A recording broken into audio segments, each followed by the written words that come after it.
Welcome students, আশা করছি তোমরা সকলে খুব ভালো আছো। ইজি ম্যাথ চ্যানেলের নতুন আরেকটি ভিডিও নিয়ে আমি চলে এসেছি। আজকে চতুর্থ শ্রেণীর আমার গণিত বইয়ে আমি আজকে শেখাবো সাধারণ গুণিতক ও লঘিষ্ঠ সাধারণ গুণিতক। চলো শুরু করা যাক। দেখো, হাতে কলমে আজকে শিখবো।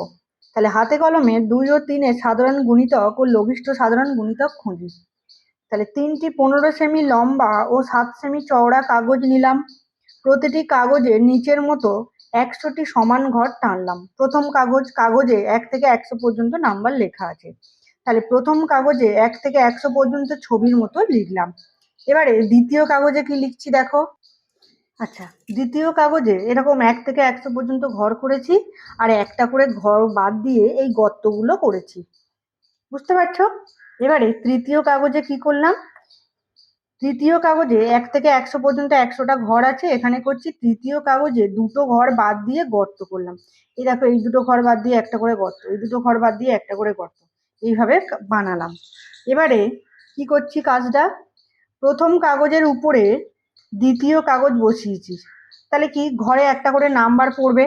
তাহলে প্রথম কাগজের উপরে দ্বিতীয় কাগজ বসিয়ে 2 এর গুণিতকগুলো দেখতে পাচ্ছি, অর্থাৎ 2, 4, 6, 8 এগুলো দেখতে পাচ্ছি। দেখো, এখানে ছিল কি 1, 2, 3 এরকম করে। তাহলে গর্তে কোন কোন নাম্বারগুলো পড়েছে, 2, 4, 6, 8, 10, 12, 14 এরকম করে করে নাম্বারগুলো পড়েছে। এবারে চলো তৃতীয় কাগজে কি করেছে দেখি।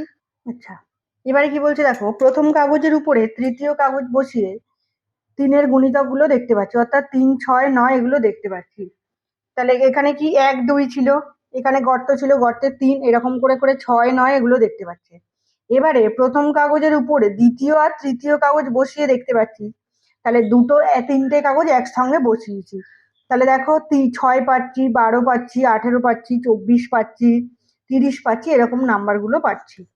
তাহলে কি হলো, আমরা এগুলো জেনেছিলাম তো, 2 আর 3 এর হচ্ছে যে সাধারণ গুণিতক কত পেয়েছিলাম, 6, 12, 18 এগুলো পেয়েছিলাম। বোঝা গেল হাতে কলমে আমরা কিভাবে সাধারণ গুণিতক নির্ণয় করলাম। এবারে কি বলছে দেখো, এখানে একটা বক্স ফিল আপ করতে দিয়েছে। তাহলে শূন্য ছাড়া 2 এর গুণিতক গুলো, তাহলে কি 2 এর গুণিতক মানে কি আমরা জানবো কি, নামতা। তাহলে 2 এর গুণিতক গুলো লেখো।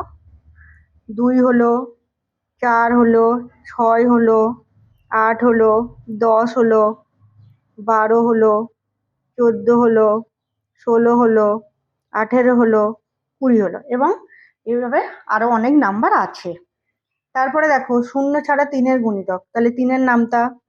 3, 3 দুগুণে 6, 3 তিরিকে 9, 3 চারে 12, 3 5 15, 3 6 18, 3 7 21, 3 8 24, 3 9 27, 3 10 30।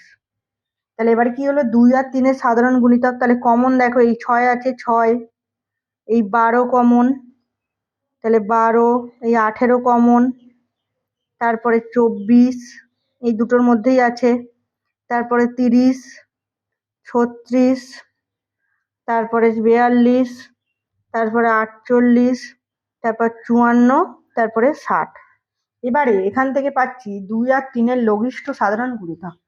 লঘিষ্ঠ সাধারণ গুণিতক মানে, লঘিষ্ঠ মানে কি, সব থেকে ছোট। সাধারণ গুণিতক গুলোর মধ্যে সব থেকে যেটা ছোট হবে সেটাই হলো লঘিষ্ঠ সাধারণ গুণিতক। তাহলে 2 আর 3 এর মধ্যে এখান থেকে, এই বক্স থেকে, এইখান থেকে সব থেকে ছোট সাধারণ গুণিতক কোনটা হলো না, 6। তাহলে পেলাম 2 ও 3 এর লঘিষ্ঠ সাধারণ গুণিতক হলো 6। তাহলে এখান থেকে আমি কি শিখতে পারছি বলতো, যে সক্রিয়তা ভিত্তিক কাজ মানে হাতে কলমে আমরা গুণিতক কিভাবে বের করব সেটা শিখলাম। আর দুটো যে সংখ্যা নেব তার সংখ্যা সাধারণ গুণিতক আর লঘিষ্ঠ সাধারণ গুণিতক কিভাবে বের করতে হয় সেটা আমরা জানলাম। বোঝা গেল? তাহলে আমরা এখান থেকে শুধু মনে রাখবো, গুণিতক মানে নামতা, আমাদেরকে নামতা পড়তে হবে। বোঝা গেল? তাহলে যদি ভিডিওটা ভালো লেগে থাকে তাহলে একটা লাইক করে দেবে। আর যারা চ্যানেলটিকে সাবস্ক্রাইব করোনি অবশ্যই সাবস্ক্রাইব করবে, কারণ আমি পরপর ভিডিও দিলে তোমাদের কাছে নোটিফিকেশন তাড়াতাড়ি চলে আসবে।